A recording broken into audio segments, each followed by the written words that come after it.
Hi, my name is Nysa, and today we're going to be reading Hey, That's My Monster, written by Amanda Noll and illustrated by Howard McWilliam. The reason I chose this book was because when I read this book with my younger sister, I really liked the story and I loved the illustrations. Under my bed, for my monster, I found this note instead. So long, kid. Gotta go. Someone needs me more than you do. Gabe. What? Gabe was my monster. Nobody needed him more than me. But someone did need a monster. My little sister, Emma. Now that Emma slept in a toddler bed, she liked to climb out, roam the house, and play noisy games at night. I knew a monster would keep her in bed so she could fall asleep. But not my monster. I had to get my Gabe back. I tiptoed across the hall to Emma's room. She wasn't even there. But Gabe was. I gulped, zoomed across the carpet, and leaped onto Emma's bed before Gabe could grab my toes. Gabe, I whispered, please go back to our room. I'll get Emma to sleep. You? He snorted. You're gonna get her to sleep. How, that's a good one. But you know what? I like you, kid, so I'll give you 3 chances. If she's not asleep, I'll be back. And Gabe was gone. Just then, Emma toddled into the room. She clearly needed a monster. Maybe she didn't know how to get one, but I did. Hey, Emma, I said, let's play. Can you knock on the floor? Emma knocked, with a dinosaur. It worked. I heard some creaking under Emma's bed. Then something sniffled. It squelched and dripped. So far, so good, I thought. This monster sounds scary enough for Emma. But Emma kept on playing. A slime-covered monster slid out. It oozed towards Emma.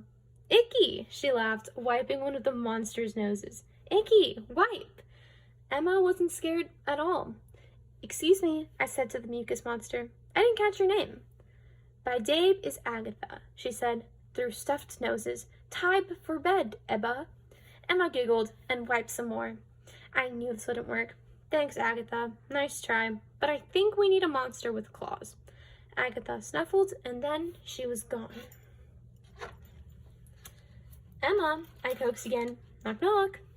She knocked on the floor with a teapot this time, and I heard more creaking. Then a slippery tail slithered out from under the bed. The second monster rasped. I'm Cynthia. Much better, I thought, when I saw the jagged claws. Cynthia might be the perfect monster for Emma.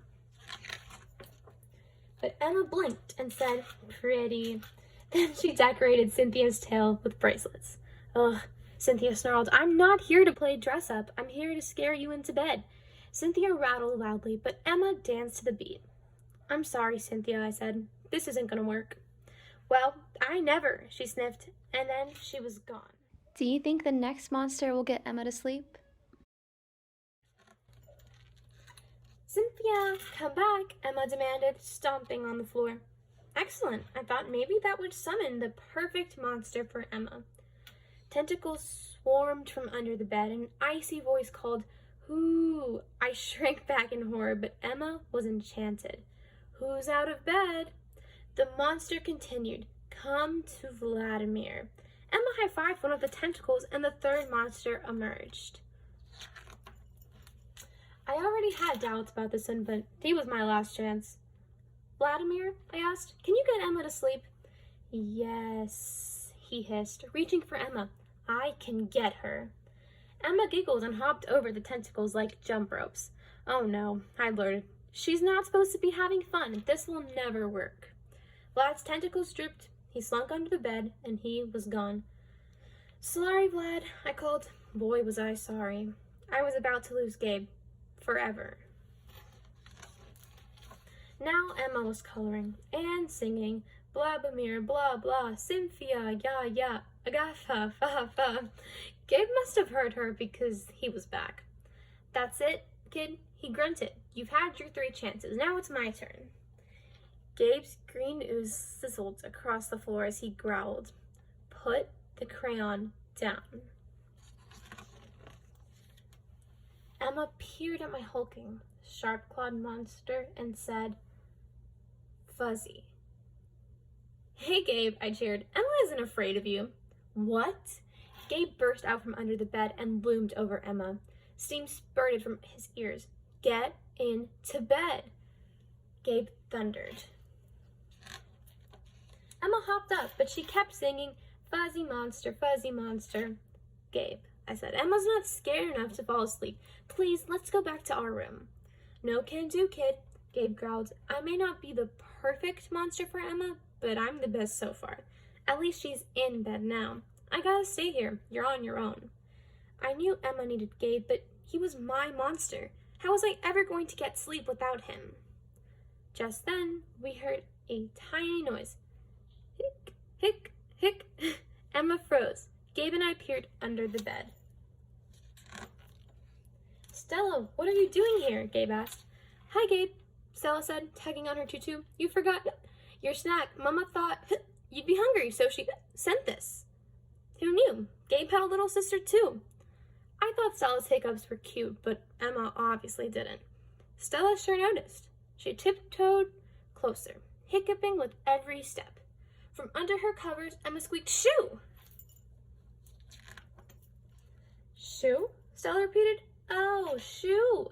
That's right. That's where toes go. I love toes. Stella crept towards Emma's feet. Emma squealed, scrunched in her feet, and giggled. No toes, no toes. Gabe laughed. Stella, it looks like you're the perfect monster for Emma. Now, if you don't mind, you can get her to sleep while I get back to what I do best. Stella nodded. I sighed with relief and switched off Emma's lamp. Then I ran to my room, leaped into bed, and scrunched in my feet so Gabe couldn't get them. I shivered happily. Emma had Stella. I had Gabe. Everything was back to normal. I shivered again. We'd all be asleep, and everything was back to normal. I shivered again.